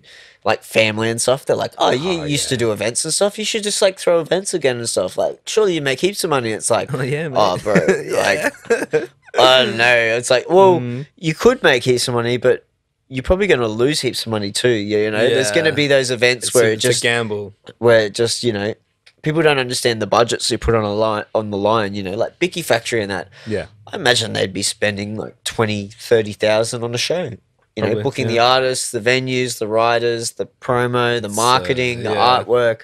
There's all this stuff, and you recoup it from ticket sales and all that if you do well. But if it doesn't do well, you could lose 10 grand. Yeah, in one night or day, risky, and it could be something as stupid as like you've got a venue that's, you know, really great for outdoor, and it rains. Yeah. Oh fuck that. And you lose 10 grand because it rained. Yeah. Like, you know, it's people don't see that side of it. No, there's a lot of behind the scenes. Yeah, it's nuts. And it's that's why it's always like, you know, you sort of if you know the scene, you're sort of like, oh, I'll pay the $20 for a ticket, even if I know the people intimately, like we're mates. I'm not gonna say that. I'll still pay $20 for a ticket because I know it's like they've put 10 grand on the line. It's like, well, I'm not gonna stiff them out of $20. No, just, you know, that's it. I can pay $20 for a good night. Pay $20 to come support. And like, you know, they'll probably appreciate it and like give you some drinks or something. You know what I mean? Like people appreciate that stuff because it's like, oh, you paid $20 for the tickets. It's like, oh, sweet. Well, you know, here's a drink card or whatever. You drinking tonight? Yeah. Oh, sweet. Come with me. Yo. Sweet. But that's how it is, you know, and people appreciate that. It's the support, isn't it? Yeah. It's like if your mates come out for a gig or something. Like, oh, man, do you want a drink? Like, you're going to tab that. Yeah. Let's have a drink, you know, and I think that's really good to be a supporter of the scene, you know? Yeah. Because you need that, you know? Especially when you're playing there too, or you want to play there. Like, you got to go and support the night. You can't just rock up and say, oi, I'll make music. Give me a ticket. You know what I mean? Like, not these days anyway, you know? Cool. It's like everyone does it now. Yeah. The supply of DJs and producers is huge. It's huge, yeah. So you've got to, you know, it's not like back in the day where you could just sort of rock up and go, yeah, DJ. That's it, yeah. Can I play next week? Like when I started, man, like in 08, and this was in Townsville, so it's even less people. Yeah. It was like you'd go to a venue and be like, oh, yeah, DJ and that. And they'd be like, oh, sweet. Do you want to come in next Friday and like play like 9 till 8, just a little trial hour set? Yeah. And we'll just see what you play and how you do. Sick. Yeah, man, cool. No sending a mixtape, no checking socials the tapes, and all that kind of stuff. It's just like, oh, come in and we'll check you out. Like, and it's like, and then you're like, oh yeah, cool. You're a new resident. You know, like, thanks. Yeah. Like, sweet. I imagine it's pretty tricky these days. Yeah. I remember giving USBs to big artists when they came through. I'd be like, here's a USB. It's got my tapes and my shit on it. Yeah, sick. Now it's just like, oh, cool. Here's the link. It's like, oh yeah, I'll send you my SoundCloud. Yeah. Not same. Yeah, that's it. Like it used to be so different, you know, where someone's downstairs doing something. Oh my lord. But yeah, you know, like things just change and it's so much more available now. And it's like, even like promo, now it's like, I feel like you can get on any promo list if you really want to. Yeah. You know what I mean? Like you just got to message someone and here you go. Yeah. I'm on shit that I don't want to be on. I keep getting emails. I'm like, how did you get my email? Stop sending me this shit. I don't know who these people are. So many promos. And it's like, I guess they've just seen it on my email on the SoundCloud or somewhere. Like, I'll just send in promos. I get all this stuff. I'm like, I have no idea how I'm on this list. Like, I'm getting stuff from like Poland and stuff. I'm like, who are you? Like, I'll listen to it 100%. But like, just like weird stuff from me, like trance and stuff. Like, all these random like, places. But then it's cool because sometimes you just like, there's been labels that I've just like found and gone, man, I love this shit, and just emailed them and gone, hey man, I love your like sounds. Can I get on your promo list so I can stay up to date with all the music comes out? Yeah, I can maybe play some of your stuff in the clubs like before they come out and stuff. And they pretty much will all just be like, yeah, promo, like it means something to them. Yeah, you know, like they're just like, oh, it's just more promo. So it's actually really easy to get on promo lists. Yeah. You just got to put yourself out there and sort of... That's it. You got to make yourself known. All you can do is ask. Yeah. The worst is they'll say, nah, sorry. Maybe next time. Yeah. Yeah. I think that's... like people don't ask enough. Because like artists, you'll know yourself. Like if someone heard one of your tunes and it was just some random... You got an email saying, dude, I loved your original that you did, like that came out last month. Can I get some stems to like play around and do a remix? Yeah. Like you probably just be like, yeah, man. Cool. Like sick. Fuck yeah, why not? It doesn't mean anything. Like it's no skin off your back, you know? Yeah, like, 100%. Cool, man. You like the tune and you want to like put your own spin on it. That's That's dope. It'd be cool to see remix. I'd be like, Yeah, you yeah, want to that's remix my dope. shit? It's sick. Yeah, like, what do no you one wants to need? remix my stuff. Here you go. Yeah, what stems do you want? Stems, yeah, sweet. You know, do you want Tag me this when and it's that? done. Send them when you finish. Yeah, I'm keen to hear it. Yeah, that'd be fun. So I think people underestimate that. And maybe it's different for like, the top tier artists and stuff. They've got labels and stuff. Like I remember I emailed Camel Fat. Yeah, sick. A while before they were real popular. Yeah. Like real They super blew up. popular. Yeah. And I was like, oh, I love this tune of yours. Can I just get like the vocal or the acapella or the stems? And like they actually like personally messaged me back and they were like, look, we don't mind sending them to you and stuff, but we've signed it to this label. Like we don't actually own it anymore. So you need to. Here's the email. If you email them and they say it's all cool, then like that's sweet. Sick. And they personally emailed me. But people would think, oh, they wouldn't straight away. Yeah, you think camel fat. Yeah, whatever. All you gotta do is ask. You just ask, and it's like most of the times, unless there's like a legally binding thing like that, like they don't actually own the rights. It's like they'll be like, yeah, man, like.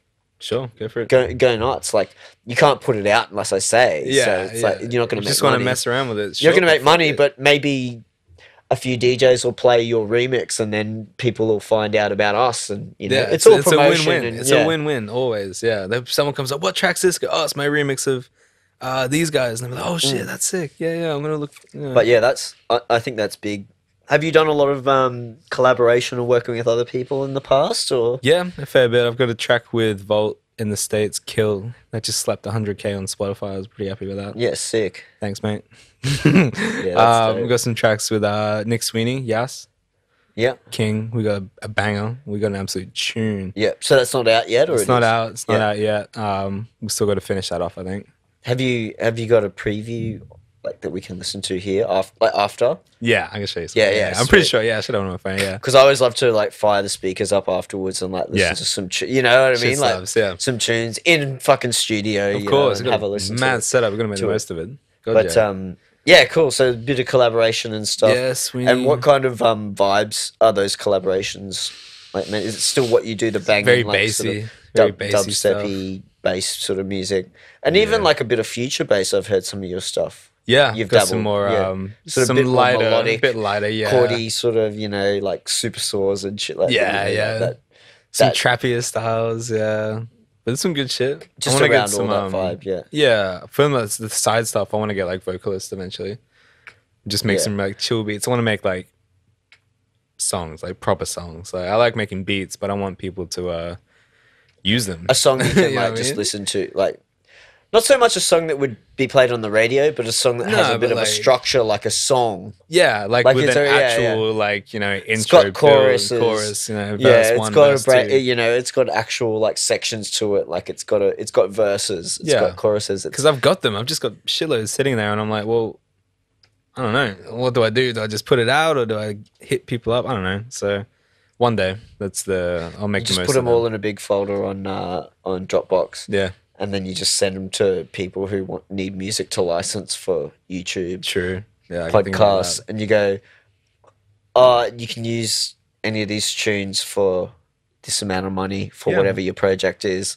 And you just send them like the thing and they go, I like that tune. Yeah. They're like, I really like that. Like, can I use that in this? Yeah, man, like $10, or whatever it is, you know, like 100%. Just figure out what it is. But yeah, I've got a folder like that where it's like, not banging tunes, but just like songs that you could use as a podcast intro or like background music in a YouTube vlog or something. They're not bangers. They're not like awesome catchy hooks, but it's sort of like they've got a purpose. That's the main thing. Yeah, but it's like, and it's like just almost like, and some people I'm just like, just use whatever you want from this pack. Just put my name in the comments or whatever, like in the description. You can just use it, like. Because I'm not doing anything with it. Fair.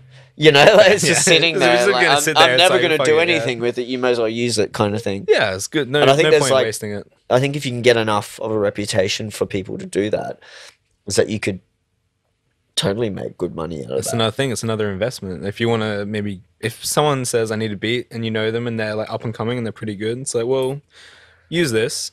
And, if they get really good, it's like, hey, I've got more beats for you. Yeah. You can pay me now, you got money. And then if their friends go, yo, who made the beat? You go, well, you know, my mate here, and then they go, oh shit, I need some beats too, and then it's a spiral, it's a butterfly effect. So that's it, man. Like we start. almost, and this is probably a shout out to anyone who's watching. We need to start getting like people who make hip hop beats and stuff in here, because we've been getting all these artists through like doing raps and vocals, and they're just licensing or buying stuff off like YouTube or stuff they find online, like beats, like hip hop beats and stuff. Yeah. So we're almost like, you know, people are like, oh yeah, I paid $200 for this beat, and it's a license for 10 years kind of thing. True. And it's like, oh man, I could just made something for it. Yeah, 100%. You know what I mean? Straight up, yeah. Yeah, we can make it exactly. If you want to change something, if you want to change something, we can change it. Like it's whereas we get all these guys, and because that's not their thing, they just buy this and do it. It's like, well, if you actually want to write a song and have a certain vibe and feel, instead of trying to go through and find the vibe through all the tracks that are there, it's like we could just write it. Yeah, 100%. So anyone is this what you want? This is what you want? Anyone who's like keen on doing, you know, like hip hop or rap or any 100%. Of those kind of vibes, definitely get in contact, because like we're doing so much stuff with people who are just, you know, doing that kind of stuff, and it's like it's good shit. Yeah, and it's like, well, we might as well going to waste right now. So, we might as well get someone here. Like, screw the dudes in the States who are just like pumping them out and like put them out there. It's like, get a local person and like collaborate on it, and you know, make it work. See the vision, and then maybe you pay for the first beat, and maybe the next one it's like, I want to work with you. It's like, let's do it as a collab project, like or a feature or whatever it is, you know, and have it like an actual thing. So I think that's really cool to, you know, if there's anyone out there who just writes beats and needs rappers or vocalists. Yeah. Well, we've got the rappers and vocalists coming through now, so it's like we almost need you to at least have a catalog of, you know, stuff. Like, even if you had like a heap of rap beats in a Dropbox, and we could send it to artists who want to come through. It's like, well, if you like any of these, we can pick and choose. Yeah. Yeah, we can get this for you for this price, or whatever, you know, like figure it out, and then it's like, then you know, you make some money, whoever got it, and then they make some money. You know, it's just wins all around. It's a win all around. Positives. Absolutely. And then positive. It's making that connection too with someone else, you know. Yeah. To do stuff in the future. It's like you can work really well together. It's like we can make this a thing. Yeah. Yeah. 100%. So, how can we find you, man? Like online? Is it just Garrood? Garrood on pretty much everything. Yep. Yeah. IG, I've changed back to Jack Garrood, because I post a lot more personal stuff on there now at the moment. Yeah. I've been taking a bit of a break from the dubstep. While I can't DJ or anything, I'm kind of like, It's nice to take a bit of a step back, though. It's been fun. It's like a nice refresh. Yeah, I'm still watching I'm still keeping up to date on SoundCloud. I'm still watching everyone in the States play their dangerous shows with the mask on and everything. Yeah. So I'm still keeping up to date, and I'm still working. It's just keep it Garrood on everything. Root is board for the side stuff. If you want to chill out. Yeah. Check the chill stuff. Yeah. Yep. Rap beats. So I can make some real hard shit. I can make some moody shit. Yeah. It's been fun. So yeah, Garrood, everything. Yeah. Sick, man. Thanks for coming in, brother. Of course. Cheers, mate. And hopefully once, you know, restrictions are all lifted a bit, and we can still go out and do stuff. Of course. It is, but it's just not the same, you know. You can't have the same. You can't the same. You can't First dance. of all, you can't dance. That's big. Yeah. That's a big thing. The really cool thing at like Sub Rosa is that the dance floor and the seated areas actually works really well. Yeah. People actually sit on the dance floor on the chairs and dance and actually have you can fun. still kind of sit there and like with Sub Rosa with the Void speakers, they can pump them real loud, and because of the quality of the sound, it's unreal, man. You can still talk. You can sit on the dance floor and talk to each other, and it's still super loud. But it's still so loud, yeah. But you can still hear each other. Bro. Oh my God. Yeah. It's so incredible, yeah. Something else. Yeah. But thanks for tuning in, everyone. Make sure you go check out. Have you got that anime little Be on Root is Board. Go to Root is Board on SoundCloud. So that's where it's all up there, yeah. Yeah, Root is Board. It's all there. Check that out, and then, you know, go see one of the shows when... There's some bangers coming up on Garrood, trust me. Yeah. It's coming just later in the year. Stay tuned. Yes, what is it? Coming soon. Coming soon for later, 2020. And if you need any kicks... Go hit him up at Foot Locker. Foot Locker, buy some stuff. Where are you at? Which Foot Locker? North Lakes. 2 minutes from my house, yeah. Yeah. Get out there and... come and chill. Come and say Get some shoes. Do you get commission? Nah. No. I just want to see people. Okay. Come chill. Come chill. That's amazing. All right, guys. Thanks for tuning in. Check out the website. Go buy a stubby cooler. And good. I was gonna say, if anyone has any like Ninja Turtle figurines from like the 90s or anything cool, let us know because I'd love to start growing our little Ninja Turtle family a bit more. We're slowly finding more from our childhoods, like cleaning out the home, and it's like, oh, I got that. Oh, that's my Ninja Turtle from like the 90s. The garage. Let's see if I got some. So yeah, all about the Ninja Turtles. Mainly Donatello. He's our guy. Donatello. You can't go past Michelangelo. Raph's a moody little dude. Love his vibes, and Leonardo, the real smart dude. So yep, love the turtles. So if you got any turtles, let us know. Hit them up right now. All right, guys. Have a good one. Talk to you guys soon. Peace.